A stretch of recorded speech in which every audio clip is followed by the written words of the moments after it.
Hi folks, this is Frankie Schoenfeld from Frankie Outdoors. We're going to show you a little bit of footage here of how I fish my slack water before I get to the main part of the runs. I don't run any strike indicator. I just throw a line out ahead of me here a little bit before I get to the active runs. Sometimes you'll pick up a fish or two. Your float line's really sensitive, and it doesn't seem to spook the wild fish. So I go with it and I just watch it. Anytime I see it pause or hesitate, a lot of times they hit it pretty good. I just fish this slack water till I get to the base of the run. They're probably still actively feeding and they haven't pulled out of the main runs yet. We just got some water. We just got some rain, and it mudded up and brought this little limestone stream up here in central Pennsylvania. This is how I do. I just methodically pick it apart. Walking up to the runs, you're going to spook fish anyhow, so you might as well fish it a little bit. I sort of fish it like streamer style. If it's not going quick enough, I'll entice them a little bit by just dragging it a little bit. Anytime you get a pause in the line, just set the hook. I'll try to get you a hook up here before we get into the run. They might still be up in this little faster water. Sometimes it takes them. It's real early in the morning here, as you can see by the video. This is how I do it. I just work up till I get into the active parts of the run. Sometimes you pick up some stragglers. If not, if you didn't pick any up at the rear end of the pole, they're probably up here actively feeding. They just broke daylight here, so we're gonna keep working this run up here, and maybe we'll get one prior to getting into the main part of the run. Like I said, anytime you get a pause in your line, just set the hook. A lot of times they hit it pretty aggressively, even in the slack water. We have a little stain in the water, so that should provide a little better of a sneaking mode today. Sneaking up on the runs without them detecting you, especially in these little streams. Now we're getting into the parts of the run now. There ought to be some fish laying in here.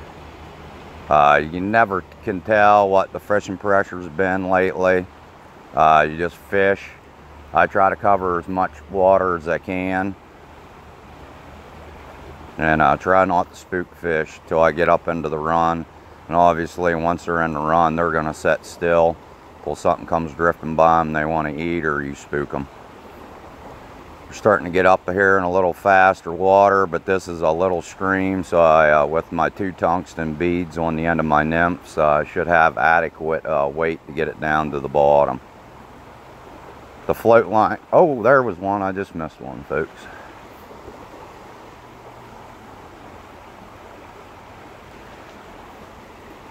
That was cool.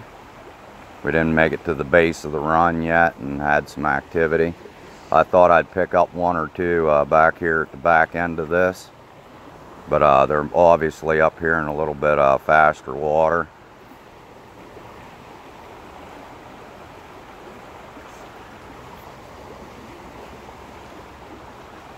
Another thing you want to do is, before you get up into the run, periodically check your nymphs for your flies to make sure you haven't picked up any debris on them. Because if they see that on the hook, they're definitely not gonna eat it. That wasn't a very big one I missed.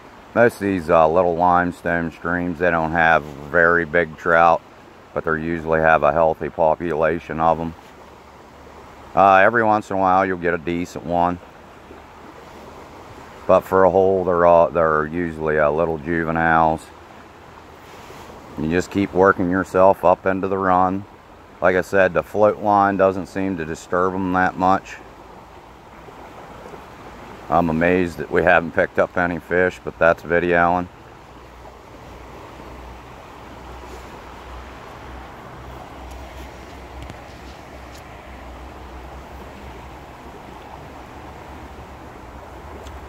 I did have one on, but sort of snookered off. Usually when you get in these congested little limestone streams, they're polluted in certain areas, like a heavy population of them.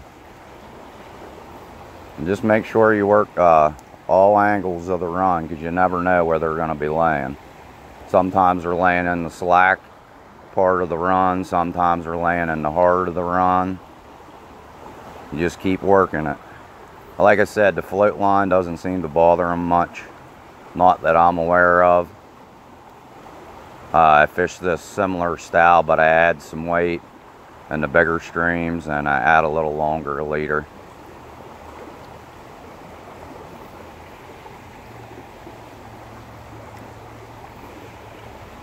Some might have been in here in the last few days and have these trout spooked up a little bit. Oh, there's one, folks. We got one on camera. It's just a little guy, but still fun to catch. We're going to try to do this all on film here. This is me deploying my little limestone tricks. I caught it on my own little tie too. We're going to set the camera up here so maybe we can get a better shot of this beautiful little wild trout. Set my rod down and get the camera up here. Try to keep your fish in the net till you and submerged in the water. As you can see, I try to keep the fish in the water as long as I possibly can. When handling the fish, make sure that you keep your hands wet at all times. Now when I go to release this little guy here, try to get a little better view of him here. There we go. It's just a little juvenile here. We're going to get him up out of the net here. Wet your hand first. Pull this little guy out, and oh, the hook already came out. We're going to just video this. Sorry about the rudimentary way of videoing here, but keep the fish submerged, make sure he's in good shape. It's a nice little juvenile wild trout. Don't bear hug them, and make sure you try to keep them in the water and nice and refreshed. Hope you enjoyed that little hook up there on camera.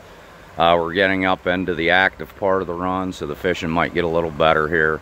I wanted to thank my viewers for being patient with me. This is a beautiful little limestone stream. We're going to try to get you some more hookups and more fish today. Please stay tuned to Frankie Outdoors.